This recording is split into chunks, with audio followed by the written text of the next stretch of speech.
Leo, you were a player in the 20s, 30s, managed in the 40s, 50s, 60s, and 70s. You've come in contact with just about everybody who ever played the game, and your book is filled with interesting names and anecdotes, and I wish we had time to go into all of them. Rather than dwell on any particular anecdotes, I'd like to throw you a few names along the way, all right, and have you recall whatever comes to your mind about those people. And one of the first names that came into play with your career was Rabbit Moranville. Rabbit Moranville lived on the same street I did in Massachusetts, in West Springfield, Massachusetts. And he was the one that taught me how to play. Babe Ruth.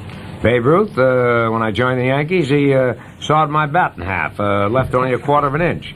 So when I picked it up, it broke in half. They didn't want any bushers to hit. Get out in the infield where you belong. Ty Cobb. Ty Cobb, I had one run-in with him at the end of his career. In 29, he was on first base. Trust speaker, hit the ball up through the middle. I knocked the ball down. Cobb had to go around me, and he tried to go to third, and I threw him out, and he said, on the way back, I had to go in, towards the dugout, and he said, next time you get my way, I'll step right in your face, you fresh busher.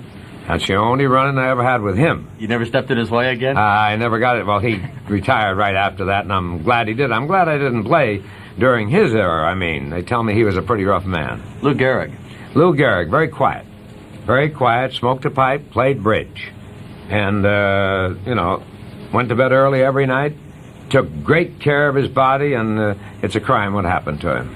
Gehrig and Ruth didn't talk to each other much, did they? Brad, I wouldn't say that they didn't talk. I think they needled one another. Ruth used to needle Gehrig.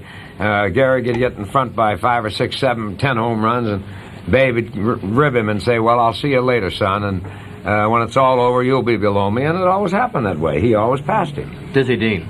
Dizzy Dean, one of the greats of all time. I mean, now you're talking about fellas that come to play. He come to play.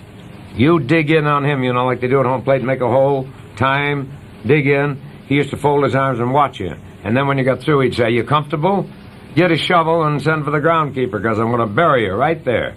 And the first one was right at your head. Down you went.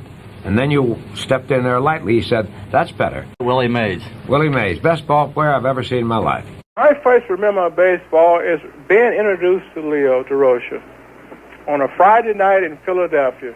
The man scared me so much that I guess I was so afraid that I didn't know what I would do in baseball. To prove that point is that I went 0 for 4, 0 for 5, 0 for 5 again. I came to New York. I was crying so much in New York. This man came to me and he said, Willie, you are my center fielder, forget it.